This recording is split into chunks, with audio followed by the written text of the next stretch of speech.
अस्सलामुअलैकुम। The special report with Mudassar Iqbal के साथ हाजिर खिदमत है। दूसरी जानिब कौमी असम्बली का इजलास जिसका वक्त 4 बजे रखा गया था, लेकिन अभी उसका आगाज़ नहीं हुआ है। हंगामा खेज इजलास की तवक्को की जा रही है कि इस वक्त हंगामा खेज इजलास इसलिए भी होगा क्योंकि बजट इजलास है और बजट में मंजूरी के हवाले से अपोजिशन इस बात पर मुत्तफिक है कि बजट को मंजूर नहीं होने दिया जाएगा। तो अगर बजट मंजूर नहीं होगा तो हुकूमत के लिए मुश्किलात बढ़ती जाएंगी। खुद कल वजीर आजम ने कहा कि जिस किस्म की टोन, जिस किस्म का लहजा होगा अपोजिशन का, उसको उसी तरह से जवाब दिया जाएगा। हुकूमतों का काम निस्बतन चीज़ों को बेहतर तौर पर चलाने के लिए अपने अंदर लचक पैदा करना होती है, लेकिन अगर हुकूमतों का रवैया इसी तरह से सख्त हो तो मुश्किलात अपोजिशन से ज़्यादा हुकूमत के लिए हो जाएंगी और कौमी असम्बली का, पार्लियामान का निज़ाम चलाना भी उतना ही मुश्किल हो जाएगा। इस पर बात भी करेंगे। हमारे साथ मौजूद हैं मरकज़ी तर्जुमान पाकिस्तान तहरीक इंसाफ उमर सरफराज चीमा साहब। चीमा साहब, आपका बहुत शुक्रिया। हमारे साथ मौजूद होंगे बाबर डोगर साहब, ब्यूरो चीफ लाहौर हैं, सीनियर सहाफ़ी, तजज़ियाकार हैं। बहुत शुक्रिया बाबर डोगर साहब आपके वक्त का भी। डोगर साहब, एक जानिब तो ये एक बड़ी खबर, मैं चाहूँगा इस पर ज़रूर आपका तज्ज़िया लिया जाए। जो अभी हुसैन असगर साहब के हवाले से गुलाम मुर्तज़ा बता रहे थे, काबीना के इजलास में फ़ैसला हुआ है। हुसैन असगर साहब के हवाले से नैब के मामलात और जो चीज़ें हैं वो भी होती रही हैं, सीनियर ब्यूरोक्रेट के तौर पर भी काम करते रहे। ये अब इंक्वायरी कमीशन कर्ज़ों के हवाले से और इन चीज़ों के पूरी जो खान साहब बात करते हैं कि हम इंक्वायरी करेंगे, चीज़ें करेंगे, इसमें लग रहा है कि खान साहब अब वाकई इस जानिब जा रहे हैं और ये सख्त फैसले और सख्त मामलात आगे बढ़ेंगे। जी, हुसैन असगर जो है उनका ताल्लुक पाकिस्तान पुलिस सर्विस से है। ग्रेड 22 में वो रिटायर हुए हैं। इससे पहले वो डीजी एंटी करप्शन पंजाब थे। इमरान खान उन पे बहुत ज़्यादा इत्मीनान करते हैं। एक ऑनेस्ट ऑफिसर वो हैं, अपराइट ऑफिसर उनको शुमार किया जाता है। ग्रेड 22 में जब वो रिटायर हुए तो डीजी एंटी करप्शन थे और ये सोचा जा रहा था कि उनको मज़ीद 3 साल का कॉन्ट्रैक्ट मिलेगा और डीजी एंटी करप्शन वो कंटिन्यू करेंगे। बीइंग डीजी एंटी करप्शन उन्होंने पंजाब में बड़े बड़े मगरमच्छ जो थे उन पे हाथ डाला था, लेकिन पंजाब में उनके कॉन्ट्रैक्ट को एक्सटेंशन नहीं दी गई, बल्कि उसके बाद जब वो रिटायर हुए तो उसके बाद उनकी अपॉइंटमेंट एज डिप्टी चेयरमैन नैब की गई। वो इस वक्त डिप्टी चेयरमैन नैब काम कर रहे हैं। बिल्कुल। और जो कमीशन बढ़ रहा है नैब की तरफ से वो इस कमीशन की नुमाइंदगी करेंगे और आज कैबिनेट ने उनकी अप्रूवल दे दी है कि एज हेड ऑफ कमीशन। मैं आपको ये बात बताना चलूँ कि मुदस्सर हुसैन असगर के बारे में ये मशहूर है कि वो किसी प्रेशर में नहीं आते, किसी दबाव में नहीं आते। तो एक चीज़ जो है वो ये उनकी क्रेडिबिलिटी है। इवन अगर गवर्नमेंट भी उनसे अपनी मर्जी का रिजल्ट लेने चाहेगी तो वो गवर्नमेंट के प्रेशर में भी नहीं आएंगे। यही उनकी तारीफ है। इसी रेपुटेशन से वो मशहूर हैं। तो ये एक बड़ी अच्छी बात है कि एक ऐसा बंदा जिसके बारे में ये मशहूर है कि वो किसी प्रेशर में नहीं आता, इंडिपेंडेंटली काम करता है, तो ऐसा कमीशन जिस पे अपोजिशन पहले ही रिजर्वेशन शो कर रही है, तो हुसैन असगर जैसा जो बंदा है मेरा ख्याल है कि वो एक बेहतरीन चॉइस है। तो बाबर डोगर साहब, इसका मतलब ये है कि हम ये कह सकते हैं कि हुसैन असगर जो हैं वो उनकी तैनाती वज़ीर आज़म की जानिब से मंजूरी, तो फिर वज़ीर आज़म इस मामले में कोई लचक नहीं दिखा रहे। जो 3 दिन पहले उनका बयान था कि वो नहीं डरेंगे, उनकी काबिना, उनकी हुकूमत चाहे उसके लिए मुश्किलात हो जाएं, वो सख्त फैसले करेंगे। तो फिर ये आज हम कह सकते हैं कि उनका वो बयान और आज का ये सख्त फैसला उसी की कड़ी है। बिल्कुल, मैं बिल्कुल प्राइम मिनिस्टर ने जो कहा था कि वो किसी प्रेशर को नहीं लेंगे और कमीशन जो है इंडिपेंडेंटली काम करेगा, क्योंकि प्राइम मिनिस्टर ने ये कहा था कि ये कमीशन मेरे अंडर नहीं होगा बल्कि इंडिपेंडेंटली काम करेगा। तो हुसैन असगर की जो तैनाती है, मुदस्सिर जब वो डीजी एंटी करप्शन पंजाब थे तो मुझे पता है कि उन्होंने बहुत सारे ऐसे स्टेप्स लिए, बहुत से ऐसे केसेस किए जिनसे पंजाब हुकूमत भी उनसे खुश नहीं थी। इवन उन्होंने कई इशूज़ पर चीफ मिनिस्टर पंजाब और चीफ सेक्रेटरी पंजाब की भी बात मानने से कर दिया था। तो हुसैन असगर जो है, जो उनकी रेपुटेशन है, जिस तरह से उन्होंने पंजाब में सर्व किया या जिस तरह से उनकी सर्विस है, तो उससे एक चीज तो क्लियर है कि वो गवर्नमेंट का प्रेशर नहीं लेंगे और इंडिपेंडेंटली काम करेंगे। इस कमीशन में जो करप्शन हुई है वो क्लियरली सामने आएगी और ये नहीं है कि गवर्नमेंट उनको मैनूवर करे या वो गवर्नमेंट के प्रेशर में आके गलत चीज़ें सामने लेके आए। तो इमरान खान साहब ने एक अच्छी चॉइस जो है वो दी है, एक अच्छा बंदा जो है वो चेयरमैन जो है बनाया है उसका कमीशन का, और मुझे अब बड़ी उम्मीद है कि ये कमीशन इंडिपेंडेंटली काम करेगा और बिल्कुल क्लैरिटी के साथ जो करप्शन हुई है, अगर हुई है तो वो सामने आएगी, अगर नहीं हुई तो कम अज कम हुसैन असगर गवर्नमेंट के प्रेशर पे आए बगैर काम करेंगे, ये बात क्लियर है। और ये बहरहाल ये बड़ा एक अच्छा फैसला जो आप बता रहे हैं कि वो बाबा डोली इस पर राय ले रहे थे कि वो आपके एक लंबा अरसा पंजाब की और पाकिस्तान की ब्यूरोक्रेसी के साथ गुजरा, आप बेहतर तौर पर तज्जिया इस हवाले से दे सकते थे। अब हमें ज्वाइन भी कर लिया है उमर सरफराज चीमा साहब ने, और आगे बढ़ेंगे। ये एक बड़ी खबर थी जिसके हवाले से आपको आगाह किया। दूसरी बड़ी खबर है काबीना के इजलास भी आज हुआ, और उस काबीना के इजलास में जो बात की गई है वो है बजट इजलास के हवाले से कि कौमी असम्बली का बजट इजलास दूसरी जानिब जारी है, जिसमें खासी गर्मा गर्मी कल भी देखने में आई, हंगामा खेजी कल भी नजर आई। आसिफ अली जरदारी साहब के प्रोडक्शन ऑर्डर के हवाले से बहुत ज़्यादा बात हो रही थी, एहतजाज हो रहा था, हुकूमत इतना सख्त रवैया क्यों अपनाए हुए है। उमर चीमा साहब इस वक्त हमारे साथ मौजूद हैं। चीमा साहब, बहुत शुक्रिया आपके वक्त का। हुकूमत पार्लिमानी मामलात को सुलझाने और चलाने की जिम्मेदार होती है, जबकि वज़ीर आज़म साहब तो अपोजिशन के खिलाफ जारहाना रवैया अपनाने की बात कर रहे हैं, तो आप अपने लिए मुश्किल क्यों खड़ी कर रहे हैं? देखिए, मुश्किल खड़ी करने की बात नहीं है। पहले दिन से आप देख रहे हैं कि अपोजिशन का जो गैर संजीदा और गैर जिम्मेदाराना रवैया है कि सिर्फ उल्लड़बाजी के अलावा और कोई उनका कोई मकसद ही नहीं है। वो सिर्फ अपने नाहल और करप्ट लीडर्स के लिए NRO डील्स चाहते हैं। आपके सामने है, जैसा पब्लिक अकाउंट्स कमेटी का जब मामला आया तो हुकूमत ने एक गुडविल जेस्चर के तौर पर इस चीज़ को एक्सेप्ट किया कि जी अपोजिशन की तरफ से जो है होना चाहिए चेयरमैन PAC।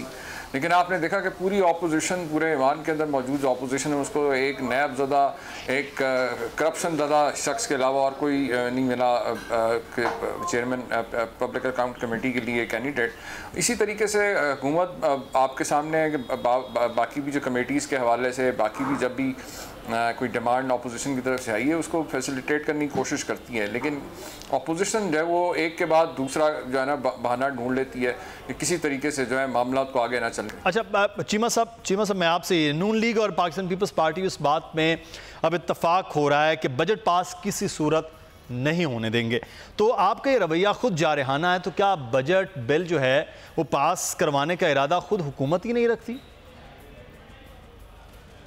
साजिश सर, हम तो पिछले 22 साल से ये बात कह रहे थे कि ये लोग जो है ये किसी तौर पे भी मुल्क के साथ मुखलिस नहीं हैं। ये वो लोग हैं जो यहाँ पे आते ही इक़्तिदार पे कब्जा करके लूट मार करने के लिए। और आपने देखा कि जिस तरह से इन्होंने जो दलदल में मीशत के जिस दलदल में इन्होंने हमें धकेला है, जिस नहज पे ये छोड़ के गए वो आपके सामने, और उसके बावजूद पिछले 10 महीनों से जो ये कोशिशें कर रहे हैं कि उन बैरूनी ताकतों के बयानिए को ये अपनाने की कोशिश करें जो चाहते हैं कि पाकिस्तान को आइसोलेट हो, पाकिस्तान के लिए मज़ीद मुआशी मुश्किलात हों। और अभी भी ये जो बजट की राह में जो रुकावटें डालने की कोशिश कर रहे हैं वो सिर्फ उसका मकसद ही ये है कि हुकूमत के लिए मुश्किलात पैदा की जाएँ, पाकिस्तान के लिए मुश्किलात पैदा की जाएँ, क्योंकि एक ऐसी हुकूमत, एक ऐसा वज़ीर आज़म जो मुखलिस भी है, नेक नीयत भी है और मेहनत भी कर रहा है ताकि इस मुल्क को, इस कौम को जो है एक बेहतर मुस्तकबिल दिया जा सके। और अल्हम्दुलिल्लाह हम ये कह सकते हैं कि हम काफ़ी हद तक जो है मुश्किल वक्त से जो है मुश्किलात से जो है निकलने काफ़ी हद तक निकल चुके हैं। हालात जो हैं वो वापस नॉर्मलाइजेशन की तरफ जा रहे हैं। आपके सामने कि इनके बावजूद कि इनकी पूरी कोशिश थी कि पाकिस्तान डिफ़ॉल्ट में जाए, पाकिस्तान FATF की ब्लैक लिस्ट में चला जाए, इसके बावजूद अल्लाह ताला का करम से और पाकिस्तान के दोस्तों की वजह से और इमरान खान साहब की ये मैं समझता हूँ क्रेडिबिलिटी का ये बहुत बड़ा एक फ़ायदा इस कौम को हुआ कि इंटरनेशनली जो उनको जो इज़्ज़त की निगाह से देखा जाता है, एक क्रेडिबल लीडरशिप की वजह से तमाम जो पाकिस्तान के दोस्त जो पाकिस्तान से थोड़े से दूर भी चले गए थे उन्होंने भी जो है आगे बढ़ चढ़ के पाकिस्तान की मदद की। और आपके सामने सऊदी अरब, UAE, चाइना और बाकी दीगर जो ममालिक हैं, सब ने जो पाकिस्तान को इस मुश्किल वक्त में जो सपोर्ट की है, मैं समझता हूँ उस से ये जो है अननव हुई अपोजिशन और ये देख रहे हैं कि इनकी साल की मेहनत जो है वो रायगा जारी है। और पाकिस्तान को जो है एक इमरान खान जैसा एक अजीम लीडर जो है वो इस कौम को मिल गया, जो इस कौम को इस जो 70 साल से की इस जो है तारीखी जो बहरानों से जो है इस कौम को निकालने के लिए जो है दिन रात कोशिश। इस पर भी बात करते हैं। आपकी हुकूमत पर किसी किस्म का कोई प्रेशर या कोई। बाबर डोगर साहब, मैं आपसे ये जानना चाहूँगा, इस वक्त मरकज़ जो है वो APC के हवाले से ये मामला तो इस्लामाबाद हो रहा है, लेकिन पाकिस्तान मुस्लिम नून का मरकज़ लाहौर है, और लाहौर की पंजाब असम्बली के अंदर भी जो कुछ हम देख रहे थे गुज़श्ता रोज़ भी जो कुछ हो रहा था, यहाँ पर कितनी हीट है नून लीग के हवाले से कि किसी किस्म का कोई एहतजाज, किसी किस्म की कोई प्लानिंग ऐसी हो कि तमाम अपोजिशन इकट्ठी हो, तो लाहौर में पंजाब में क्या हो सकता है? मुदस्सिर, एक चीज़ मैं आपको बता दूं कि PMLN के अंदर भी डिफरेंसेस हैं। अगर आप देखें तो मरियम की स्ट्रेटजी और शहबाज शरीफ की स्ट्रेटजी ये दोनों डिफरेंट हैं, और हमजा शहबाज जो है वो पंजाब असम्बली में है, ऑफ कोर्स वो शहबाज शरीफ को ही फॉलो करेंगे। अभी उमर सरफराज साहब बैठे हुए हैं, मैं एक चीज़ जो है वो बड़ी पूछने वाली है PTI से, वो ये है कि मरकज़ में नेशनल असम्बली में आसिफ अली जरदारी और ख्वाजा साद रफीक, इनके तो प्रोडक्शन ऑर्डर्स जारी नहीं हो रहे, लेकिन पंजाब में अगर देखा जाए तो ख्वाजा सलमान, उसके बाद हमजा शहबाज, उसके बाद सप्तान खान, ये 3 बंदे जो हैं वो जुडिशल कस्टडी में हैं या नैब की कस्टडी में हैं। इन तीनों के प्रोडक्शन ऑर्डर्स जारी किए गए और फौरी तौर पर किए गए हैं।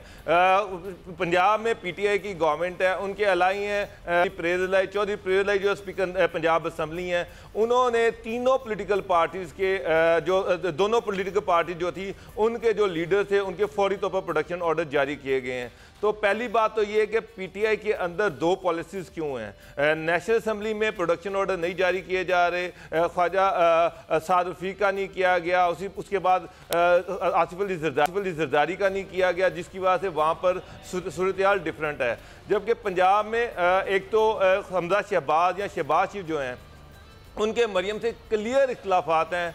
हमजा शहबाज या शहबाज शरीफ वो असम्बली के अंदर प्रोटेस्ट करने के हक में तो हैं, लेकिन असम्बली के बाहर प्रोटेस्ट करने के हक में नहीं है। लेकिन दूसरी तरफ मरियम की जो रिसेंटली बिलावल से मीटिंग हुई है, उसके बाद मेरी इतलात के मुताबिक मरियम ने स्ट्रेटजी बनाई हुई है कि इसके बाद यूं ही APC होती है, APC के बाद वो पूरे पंजाब का विजिट करेंगी और दूसरी जगह पर जलसे भी करेंगी और प्रोटेस्ट भी करेंगी और गवर्नमेंट पर प्रेशर बढ़ाने की कोशिश भी करेंगी। तो ये चीज़ पंजाब में PMLN इख्तलाफात का शिकार है, डिवाइडेड है। अगर आप लास्ट मीटिंग में देखें तो उसमें भी शहबाज शरीफ को इत्माद में नहीं लिया गया। PMLN की जो सेंट्रल एग्जीक्यूटिव कमेटी थी जिसमें शहबाज शरीफ हैं, जिसमें शाहिद खान अब्बासी हैं, ख्वाजा आसिफ हैं, उसके बाद एहसन इकबाल हैं, उनमें से कोई बंदा इस मीटिंग में शामिल नहीं था। PMLN की B कैटेगरी की वो लीडरशिप जिनके बारे में ये है कि वो नवाज शरीफ या मरियम नवाज के बहुत करीब है, उन्हीं को इन्वाइट किया गया था। तो ये चीज़ क्लियर है। आने वाले दिनों में दो बड़ी अहम चीज़ें आपने बात की, एक तो तकसीम की बात APC के हवाले से, मैं चाहूँगा कि दोनों बातें की जाए, लेकिन जो पहला मामला है आसिफ अली जरदारी साहब का, ख्वाजा साहब का, आप तो प्रोडक्शन ऑर्डर वहाँ मरकज़ में तो जारी नहीं हो रहा है, यहाँ अभी सप्तान खान साहब की हुई है गिरफ्तारी और उनका प्रोडक्शन ऑर्डर भी जारी होगा, दीगर लोगों का भी प्रोडक्शन ऑर्डर जारी हो गया, तो उमर सरफराज चीमा साहब ये दोहरा मयार क्यों है? फिर नहीं, ऐसा कतई तौर पर नहीं है। आपके सामने ये इससे पहले भी जो बाकी ऑपोजिशन के लीडर्स के ऊपर नैब ने गिरफ्तारी की, उनके प्रोडक्शन ऑर्डर्स भी जारी हुए, और ये एक प्रोसीजर है, प्रोसेस है, और ये इस्तेकाक है स्पीकर का।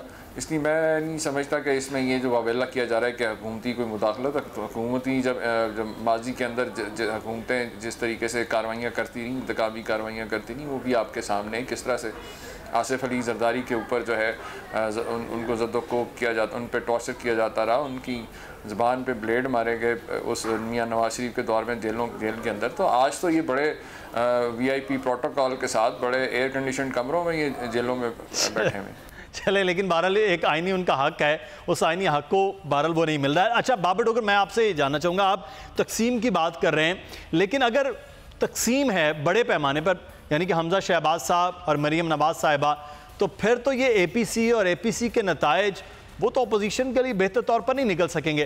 क्या इस बात का मौलाना फजलुर रहमान साहब को या पाकिस्तान पीपल्स पार्टी को इदराक नहीं कि खुद नून लीग एक नहीं है, तो फिर APC और उसके बाद के नताइज क्या होंगे? मुदस्सिर, देखें, बिलावल भुट्टो इस्लामाबाद में हैं, रोज़ाना असम्बली में भी आ रहे हैं, लेकिन वो शहबाज शरीफ से उन्होंने मुलाकात नहीं की। आप नोट करें, वो मरियम से मुलाकात करने के लिए लाहौर आए। हालांकि PMLN के जो लीडर हैं, PMLN के जो प्रेसिडेंट है वो शहबाज शरीफ है, मरियम नहीं है, लेकिन इसके बावजूद मरियम से वो मुलाकात करते हैं। जुम्मे रात की शाम को मरियम को, बुध की शाम को मरियम को फ़ोन करते हैं। जुम्मे रात को मरियम अपने वालिद से जेल में मिलती हैं, उनसे अप्रूवल लेती हैं मीटिंग की। और शहबाज अब यहाँ पर शामिल करेंगे न्यूज़ अपडेट्स।